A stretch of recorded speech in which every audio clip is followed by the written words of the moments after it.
안녕하십니까. 돈이 많으면 행복하다. 돈마행 임사장입니다. 오늘은 저희가 많은 고객들에게 문의를 받는 내용들인데요. 어떤 분이 이런 내용을 좀 질문하셔서 그 내용을 가지고 한번 여러분들께 좀 이야기를 드리도록 하겠습니다.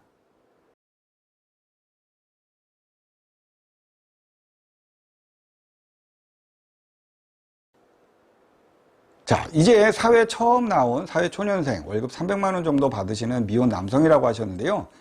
아마 어떤 분에게 종신보험과 연금보험에 대한 제안을 받으신 것 같습니다. 자, 먼저 결론부터 말씀드리겠습니다.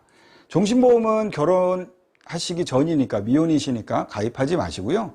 연금보험은 직장에 이제 처음에 입사하셨으니까 조금씩 본인의 자산이라든지 또는 소득의 규모를 가지고 적은 돈으로 좀 시작하셨으면 좋겠고요. 300만 원 정도의 급여라고 하시면 한 1, 20만 원 정도 연금을 좀 시작하시면 좋을 것 같습니다. 자, 그리고 종신보험은 결혼 이후에 가입하시는 게 좋고요. 종신보험의 특성상 미혼일 경우에 가입하시는 건 저는 추천드리지 않습니다. 그래서 연금보험을 먼저 좀 생각해 보시고요. 미혼이실 때 가입하시는 보험은 후유장애보험금 정도 또는 뭐 진단비, 그래서 특정한 보험들을 가입하시되 그거는 좀 시간이 여유롭게 설명드릴 수 없는 좀 내용이다 보니까 나중에 한번 시간이 되면 좀 설명을 드리도록 하겠습니다.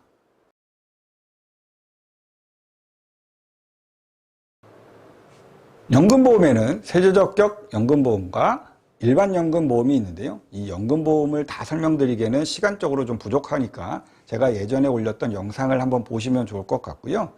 결론부터 말씀드리겠습니다.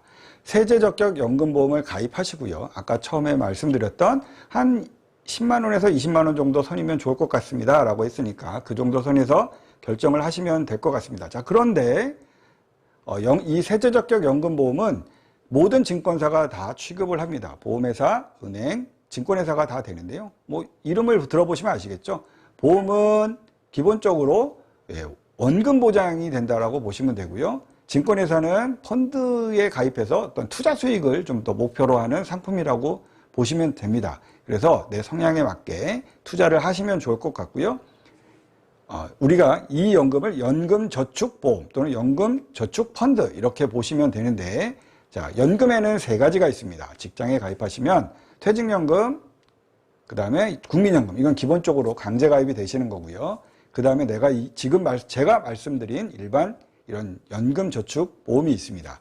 자, 그래서 퇴직연금을 예를 들어 펀드에 투자하는 그런 운용상품을 하신다라고 하면 가급적이면 원금을 좀 선호할 수 있는, 보장할 수 있는 보험회사에 가입하시는 게 좋고요. 퇴직연금을 내가 원금 보장용으로 했다라고 하면 연금저축펀드, 증권회사에 가입하시는 게 좋을 것 같습니다. 그래서 이 다양하게 투자 수익과 원금 보장을 할 수 있는 걸 조금 더 운영하시면 좋고요.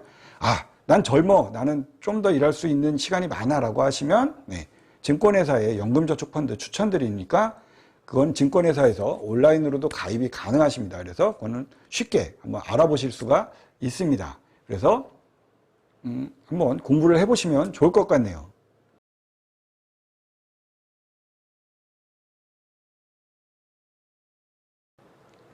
네, 5년 후에 결혼하신다고 하니까 보험에 뭐 종신보험이냐 뭐 이런 걸 다 떠나서 가급적이면 좀 더 결혼 자금을 모으시는 그런 자산 운용을 좀 하셨으면 좋겠습니다. 그리고 펀드라든지 뭐 이런 증권회사에서도 너무 많은 돈을 가입하지 마시고요. 원금이 보장될 수 있는 뭐 채권형이라든지 MMF형 이런 데 쪽에 조금 투입을 하시는 게 좋을 것 같습니다.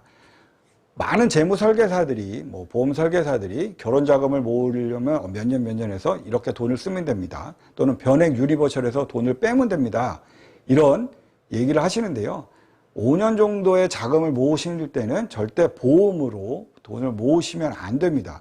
실질적으로 돈을 넣었다 뺐다 하는 거는 기본적으로 해지의 개념이 들어가기 때문에 보험 쪽에서는 분명히 손해고요.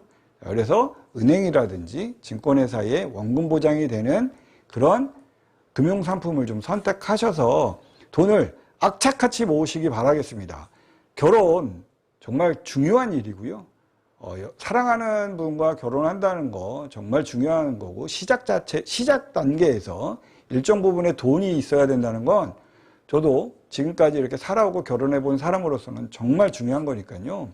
돈 너무 막 쓰지 마시고요. 정말 아껴 쓰셔서 결혼하시기 전까지 좀 돈 좀 모으셔서 행복한 결혼 하셨으면 좋겠습니다.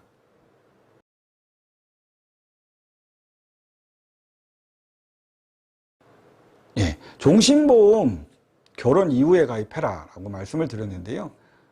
종신보험은 부양가족이 있을 때 가입하셔야 되는 겁니다. 그런데 우리가 이제 일반적으로 사회에 나왔을 때 많은 보험 설계사들이 다가와서 종신보험 가입시키고 연금보험 가입시키시는데 종신보험 미혼일 때는 가입하지 마시고요. 결혼하시면 배우자를 위한 그 종신보험을 가입해 주시고, 그리고 아이를 낳으면 또 추가적으로 가입하시고 하시는 게 좋습니다. 젊은 분들의 가장 큰 가치는 시간이거든요. 그 시간이 왜 그러냐면 앞으로 일할 시간이 많다라는 건 그만큼 노동력을 제공해서 많은 돈을 벌 수 있다는 거니까, 기본적으로 그 나이에 노동력이 상실됨으로써 잃어버리는 자산의 가치를 종신보험이 복구를 해주는 거고요. 그리고 남은 배우자나 자녀에게 나의 그런 자산 가치를 보상해주는 개념이라고 보시면 됩니다. 그래서 결혼 이후에 배우자와 자녀가 생기셨을 때 그때 종신보험은 가입하시고요. 한꺼번에 몇 억씩 가입하시는 건 정말 급여 소득이 높으신 분들이 하시는 거고요. 급여가 올라가실 때마다, 그리고 자녀가 생길 때마다 추가적으로 종신보험은 가입하셔서 본인의 혹시나 상실될 수 있는 노동력을 복구해주는, 배우자나 자녀에게 보상해 줄 수 있는 그런 시스템을 만드시는 게 좋고요. 그리고 미혼일 때 가입하셔야 되는 건 후유장애에 대한 보험인데, 상해후유 그 장애는 진짜 잘못하면 일어나서 나의 노동력을 상실이 됐는데, 또 거기에다가 많은 치료를 겪어야 되고 어떤 일상생활이 불편하게 됨으로써 나의 노동력이 상실되는 순간이 올 수도 있습니다. 그래서 상해후유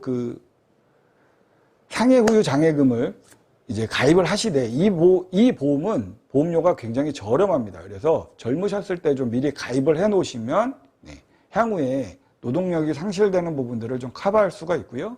그리고 종신과 다르게는 나의 생존 이후에 어떠한 문제점을 보상해 줄 수 있는 거니까 그 부분을 좀 더 고민해 보셨으면 좋겠습니다. 자, 사람이 생활하다 보면 너무 많은 보험들을 가입할 수가 있는데요.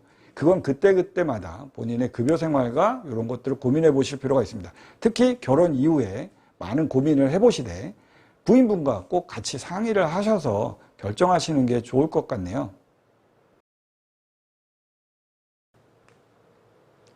많은 젊은 분들이 사회에 나오시면 이런 보험과 어떤 돈을 어떻게 모아야 되는지에 대한 고민들을 하시는데요.